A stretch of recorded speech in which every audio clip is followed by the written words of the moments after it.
Alright, today I'm going to be showing you how to do a water pump replacement on a 2007 Toyota Prius. Now this is going to be similar from the 2004 to the 2009 model. It's a fairly easy job, so don't be intimidated by the work, and just because it's a hybrid, so don't be scared of that. It's a fairly easy job. So if you already have it, give it a thumbs up, comment down below if you have any questions in regards to this process, and then like and share the video. And then hit the subscribe button for more upcoming videos, and then we'll start the video right after this intro. Alright, so we're going to go ahead and take off this guy. This will make it easier to work on the pulley. That's going to be a 10mm, and then we'll just kind of pull this guy right out. Then right here you're going to have 112, and then on the side of the pulley you can kind of see that bolt right there. That's going to be a 14mm, so we're going to have to loosen this bolt. So just loosen it, not unbolt it all the way. So you're just going to kind of back it off a few threads, and then we're able to release the tension on the belt, and then we're going to be replacing the belt along with the water pump. Make sure you do have something to catch all the fluid under the car.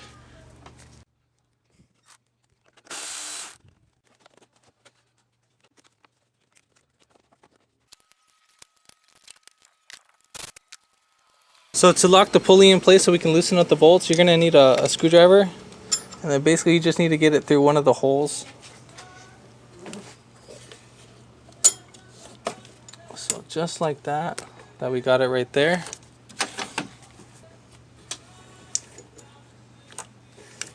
And then once you're going to loosen it, just lock down the pulley.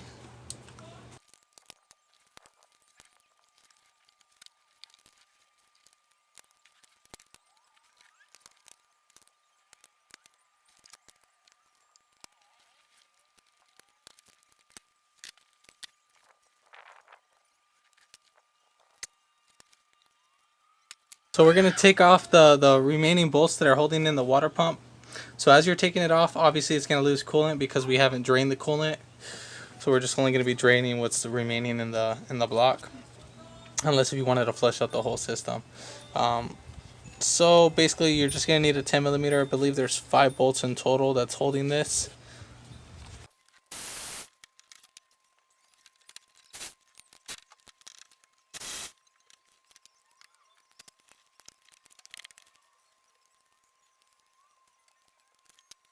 Now I'm just going to remove this pulley. You're going to see me take it off. I'm just only showing this just for the demonstration purpose so you can see the other bolts. So you don't really need to take this off, but it will make it easier.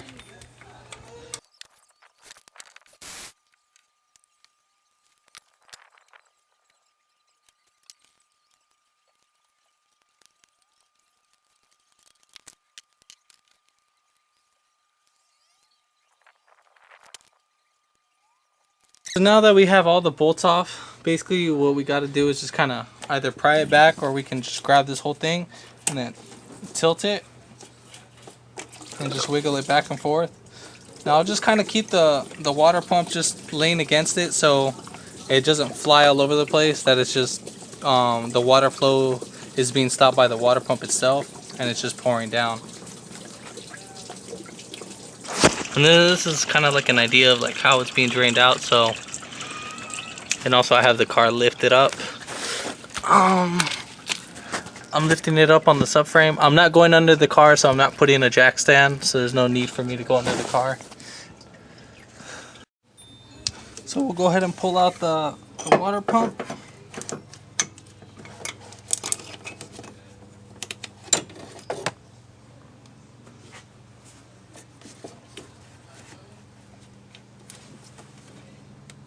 Then we need to go ahead and pull out the gasket. So right there on the water pump surface, we're going to go ahead and clean that area with the wire brush, and then we're going to go right after and clean it with the brake cleaner. So here's the steel brush I'm using. You can get these at Harbor Freight for a couple dollars. Comes as a whole set.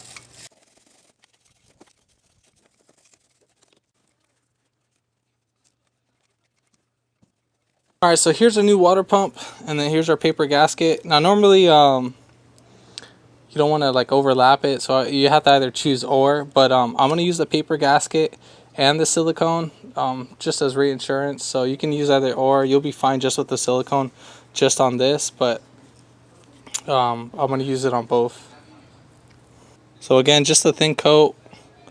You don't need to drench it. You're just going very thin coat, just like that. Like, I mean, it's very thin. And then we'll put the paper gasket right over it, and then we'll apply the same amount.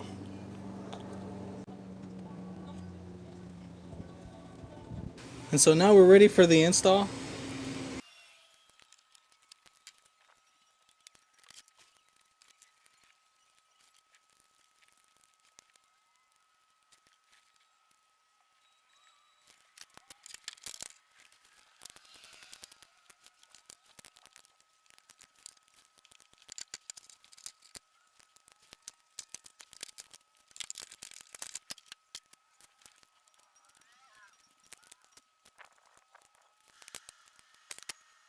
Alright, so now we're going to go ahead and put on the pulley for the water pump. Basically, we're going to go ahead and put on our bolts. Now, for these guys, I would recommend to put in one bolt first and then start by threading them in.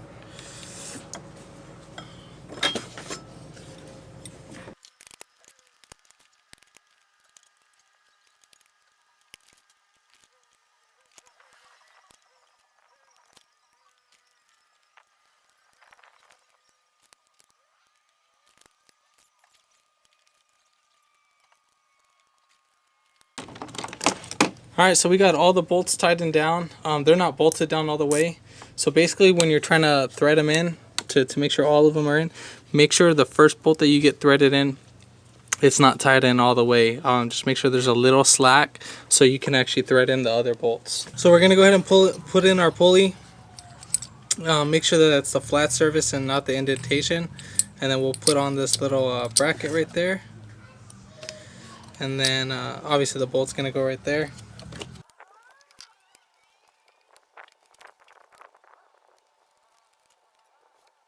Then we're going to go ahead and just start off from the crank and then work our way around.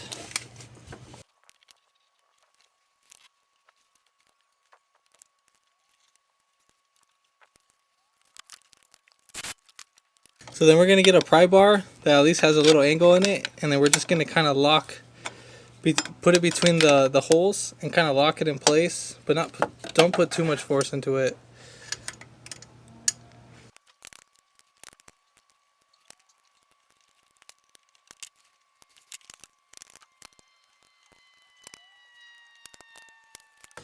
And then we'll tighten our bolt.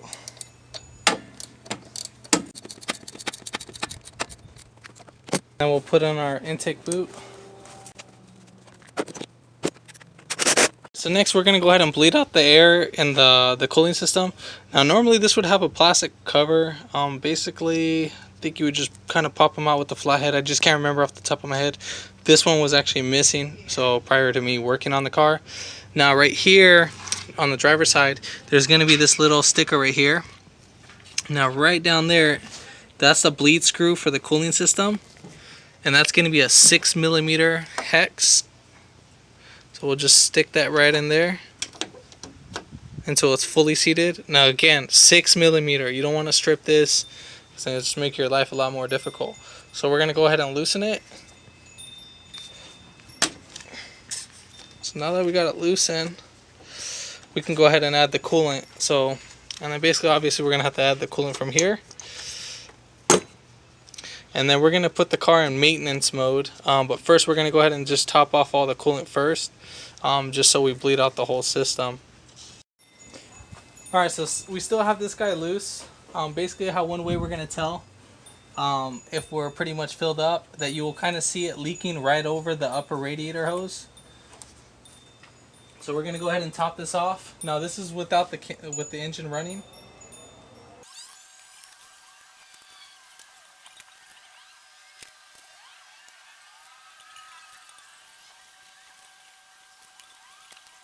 Alright, so that's the upper radiator hose. So you're going to kind of see there's like the petcock right there.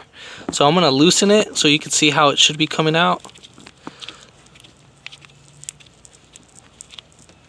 So once you start seeing that pouring out, then you'll go ahead and turn this clockwise until it's fully tightened.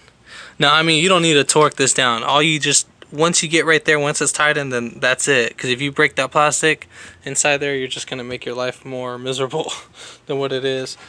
So now we're going to go on the inside, put the car on maintenance mode, put the heater on, and then have a scan tool just to measure the temperature. So I have my scan tool. Basically, we're going to go under engine. And then we're going to go under data display.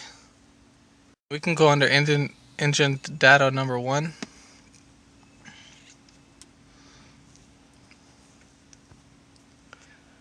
And then we're going to look for coolant temperature. So this one we actually need, I think that's pretty much it. Let me make sure. It's been a while since I worked on one of these. Alright, so we're going to mostly focus on this. So I'm going to make this thing custom. Deselect all. View.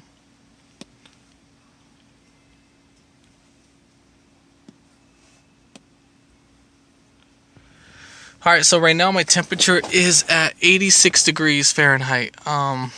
So basically what we're going to go ahead and do, we're going to go ahead and put the car on maintenance mode.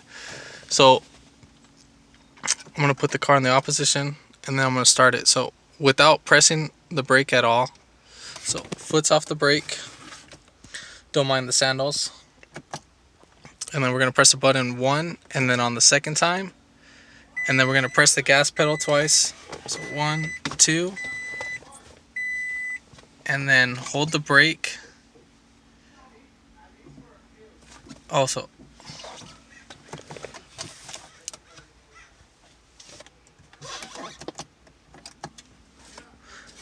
Okay, so while the car's on the on position, so we're going to press and hold the brake. And then we're going to press the gas pedal twice. So 1, 2. Put the car in neutral. Press the gas pedal twice. 1, 2. Put the car in park. Press the gas pedal twice. 1, 2. And now the car is in maintenance mode. It's going to say problem, but don't worry about that. And then we're going to press and hold the brake still. Don't let go. And then press the power button. And so right now the car is in maintenance mode. Don't worry about this check. This light right here, don't be alarmed. It's in maintenance mode.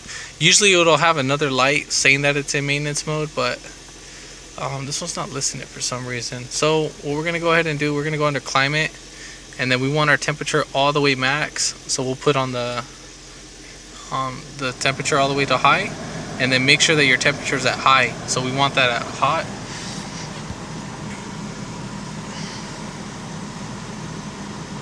And so we're going to go ahead and keep an eye on our engine coolant temperature sensor.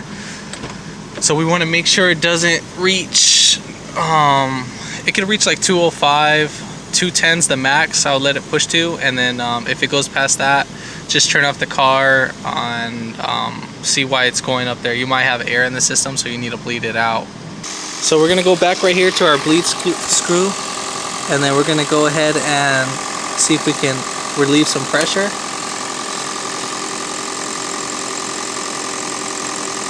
So you see how right there I have it open, but I'm going to add some more coolant because right now all the coolant just dropped.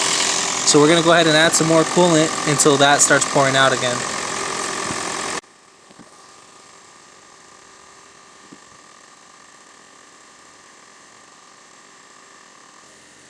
So while you're waiting, you want to make sure that you're actually getting hot air through here. So as long as you're getting hot air, you know everything's working. Right now my temperature is 158, but so far everything's good. So we'll just keep an eye on that so everything gets to operating temperature, and then we'll take it for a drive and then go from there. As long as it's not overheating while it's driving, so it should usually stay about 184 to like 199. That's what I normally see them at. So you're going to keep repeating the same process just like that. You want to make sure there's no air in the system. So in the meantime, if you don't have a scan tool, that's fine. I mean, you're kind of risking it on that part. you need to have that live data just so you can see where your temperature's at, because you don't want to risk it just for that. Now there is cheap scan tools that will give you like a live data feature, so make sure that the scan tool has a live data feature. I mean, you could probably get one for like $30–40, and that should be alright, and that should give you enough live data for that, just so you don't mess up the system. But if this video helped you out, give it a thumbs up, comment down below if you have any questions, like and share the video, and then hit that subscribe button for more upcoming videos in the future, and thanks for watching.